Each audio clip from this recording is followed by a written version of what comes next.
भागवत में तेने अयम वांगमय मूर्ति, तो यह शिव पुराण भी भगवान भोलेनाथ का वांगमय स्वरूप ही है महाराज।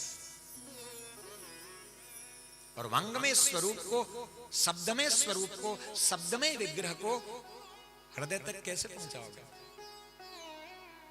भाई? स्वर्ण की मूर्ति बनी है, धातु का विग्रह बना है, काष्ठ का विग्रह बना है, पाषाण का विग्रह बना है, अथवा आपके घर में कोई फोटो लगी है, तो वाक्य तो आंख से छू कर, देख कर, पूजन करके, वाक्य अनुभव करके तो हृदय में ले सकते हो, लेकिन शब्द चित्र को हृदय में कैसे लेंगे? वांगमय स्वरूप को हृदय में कैसे धारण करेंगे?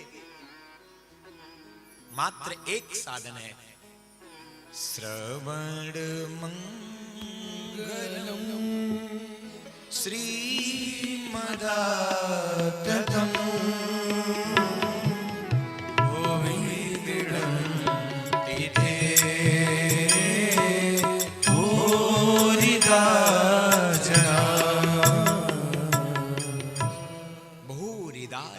आज कोई किसी की नहीं सुनता है, सांची बात कह रहे। घर में या बात को टेंशन है, पत्नी कहती है पति नहीं सुनता, पति कहता है पत्नी नहीं सुनती, बाप कहता है बेटा नहीं सुनता, बेटा कहता है बाप नहीं सुनता, गुरु कहता है शिष्य नहीं सुनता, शिष्य कहता है गुरु नहीं सुनता। अब बात बहुत आगे बढ़ गई है, अब तो भक्त भी कहता है भगवान मेरी नहीं सुनता। भगवान ने कहा लाला तूने मुझे कब कहा मैंने तेरी नहीं सुना? यह जन्म हमारा व्यर्थ है महाराज। क्यों व्यर्थ है? अगर हमने सुनना नहीं सीखा। भागवत की कथा सुनो, रामायण की कथा सुनो, शिव महापुराण की कथा सुनो, इसमें संवाद है,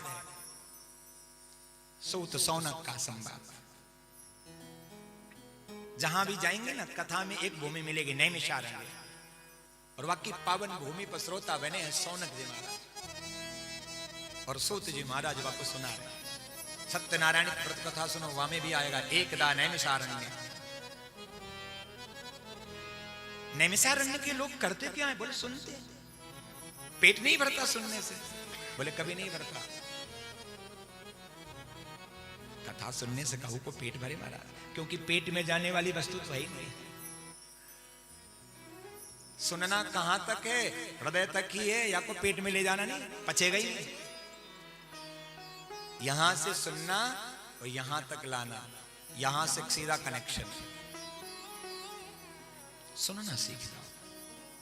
मैं इस व्यासपीठ से दावे से कह रहा हूं, इतनी मैया लोग विराजमान हैं, जाहिर दिना से आपने सुनना प्रारंभ कर दिया, आपके घर की 50% बीमारी समाप्त हो जाएगी। 50% बीमारी, आपके घर के कलह समाप्त हो जाएंगे। और सबसे बड़ी बात, अगर सच्चे हृदय से हमने कथा सुनना आरंभ कर दिया महाराज, तो हमारे जीवन की कलमशता दूर हो जाएगी। इसलिए तो साधक कहता है, अपने जन्म को व्यर्थ क्यों गवा रहे हो? व्यर्थ मत गवाओ। जीवन में जो अल्पकाल मिला है, या को भगवत भक्ति में लगाओ।